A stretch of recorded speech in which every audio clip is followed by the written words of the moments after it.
Почитувани ученици, добре дојдовте во Е-училница. Јас сум Билјана Стевоска, професор по хемија во Општинското средно училиште Свети Климент Охридски од Охрид. Во оваа видеопрезентација ќе се задржиме за наставната содржина олигосахариди од темата јаглехидрати за 4-та година гимназиско образование. Кои се целите на овој час, односно што треба да научиме за олигосахаридите? Кои јаглехидрати се олигосахариди, како се образуваат олигосахаридите, односно дисахаридите, формирањето на гликозидна врска при формирањето на овие дисахариди и ќе се задржиме посебно за поважните представници на олигосахариди, односно дисахаридите, малтоза, лактоза и сахароза. Јаглехидратите, чии молекули се изградени од 2 до 10 моносахаридни единици, кои што можат да бидат исти или различни, се олигосахариди. Моносахаридните единици се молекулски остатоци од моносахарид. За моносахаридите вие веќе учевте во претходната наставна содржина. Според бројот на моносахаридните единици од кои што е изграден олигосахаридот, разликуваме дисахариди, изградени од 2 моносахаридни единици, трисахариди, изградени од 3 моносахаридни единици и така натаму. На линковите кои што ви се посочени на овој слайд, можете да ги отворите и да ја видите разликата помеѓу моносахаридите и олигосахаридите, односно, поточно, помеѓу моносахариди, дисахариди, трисахариди и повеќето други олигосахариди. Тоа ќе ви биде една домашна задача, за да направите таква споредба и да ви биде појасна разликата помеѓу овие јаглехидрати.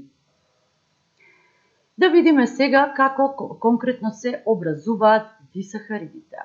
Дисахаридите се образуваат со издвојување на една молекула вода од 2 молекули моносахарид, при што се образува конкретниот дисахарид. При ова поврзување на моносахаридните единици се образува кислород-гликозидна врска. Биолошко значење имаат само 2 начини на сврзување на моносахаридните единици. Тоа е малтозен и трехалозен начин на сврзување. Дисахариди со малтозен начин на поврзување се малтозата и лактозата, додека пак дисахарид со трехалозен начин на поврзување е сахарозата. Прво ќе започнеме со објаснување на дисахаридите од малтозен тип, односно малтозен начин на поврзување на моносахаридните единици. Како представник е малтозата. Молекулската формула на малтоза е C12H22O11. Самата малтоза е изградена од 2 алфа-D глукопиранозни единици. Таа може да се добие при ензимски катализирана хидролиза на скробот. Исто така, при хидролиза на малтозата можат да се добијат 2 молекули глукопираноза, од кои што е самата изградена. Во природата, малтозата ја има во јачменовиот слад и во други житни култури. На овој слайд ви е представен начинот на добивање на малтозата. Значи, рековме претходно дека самата малтоза е изградена од 2 алфа-D глукопиранозни единици. Значи, на слайдот би се представени 2 молекули на алфа-D глукопираноза. При формирањето на гликозидна врска од малтозен тип учествуваат хидроксидната група од првиот С атом на едната молекула на глукопираноза, која што е во алфа положба. Оваа хидроксидна група е полуацетална хидроксидна група, која што се добива при циклизација на моносахаридот глукоза. Потоа, другата молекула на алфа-D глукопираноза во формирањето на гликозидната врска учествува со хидроксидната група од 4-тиот С атом. Значи, при формирањето на гликозидната врска се образува една молекула вода која што се издвојува и на тој начин се добива гликозидна врска помеѓу првиот С атом од едната молекула на глукопираноза и четвртиот С атом на другата молекула глукопираноза. Врската е алфа-1,4 гликозидна врска. Алфа, бидејќи полуацеталната ОХ група која што учествува во формирањето на молекулата на вода, односно во формирањето на гликозидната врска, е во алфа положба. 1,4, затоа што учествува во формирањето на гликозидната врска С атомот од едната молекула глукопираноза и четвртиот С атом од другата молекула на глукопираноза. Можете да забележите дека во молекулата на формираната малтоза учествува, односно останува една полуацетална ОХ група која што би се наоѓа во алфа положба.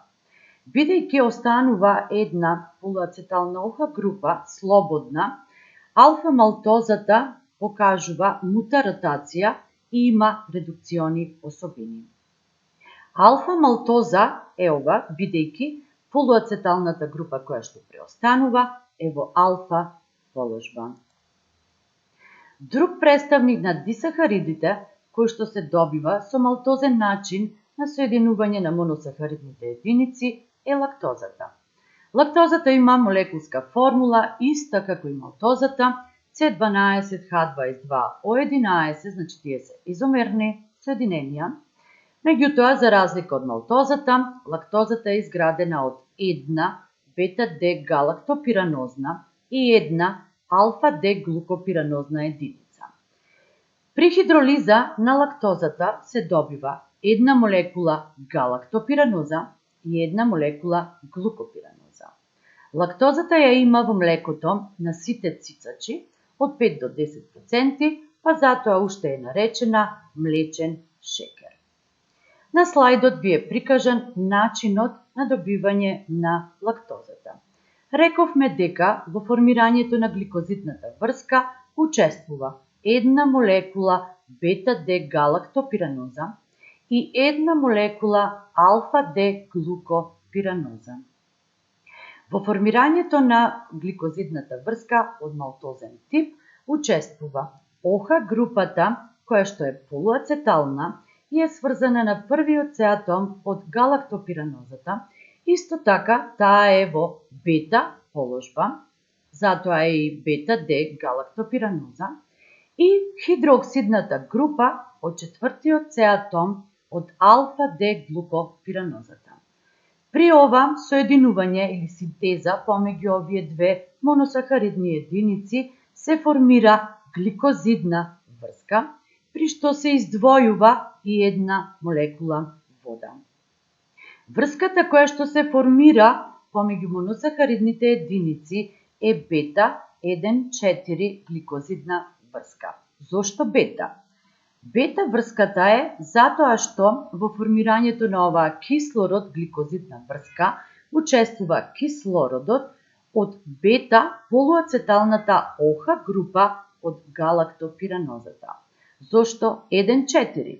Затоа што гликозидната врска настанува со поврзување помеѓу првиот С атом од галактопиранозата и четвртиот С атом од глукопиранозата. Во формирањето на оваа молекула на лактоза останува една полуацетална ОХ група, значи тоа е полуацеталната ОХ група од глукопиранозата и таа е во алфа положба. Затоа ова ќе биде малтозен начин на добивање на алфа лактоза.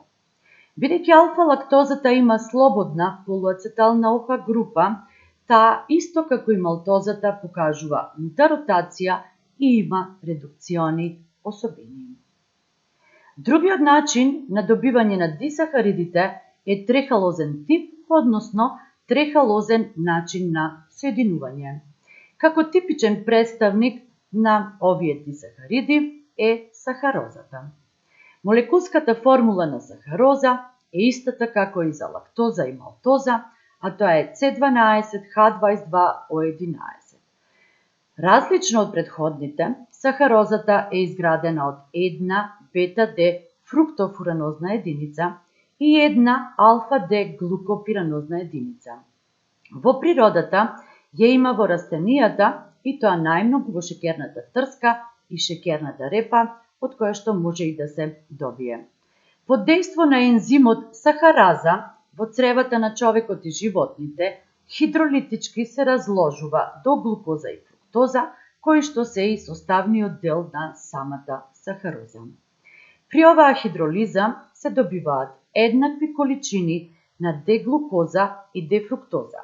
Самата смеса е наречена инвертен шеќер, бидејќи има еднакви количини Д-глукоза и Д-фруктоза, а појавата е наречена инверзија на сахарозата. И на овој слайд ви е представен начинот на добивање на сахароза. Кажавме дека во сврзувањето од трехалозен тип учествува една молекула од алфа-Д глукопираноза, која што има полуацетална ОХ група во алфа положба и една молекула од бета-Д фруктофураноза, која што има ОХ група во бета положба. При тоа се издвојува една молекула на вода и на тој начин се формира гликозидната врска помеѓу моносахаридните единици. Гликозидната врска која што се формира при овој трехалозен тип на поврзување е бета-1,2 гликозидна врска. Зошто бета? Затоа што во формирањето на гликозидната врска останува кислородниот атом од хидроксидната група од фруктофуранозата, која што е во бета положба.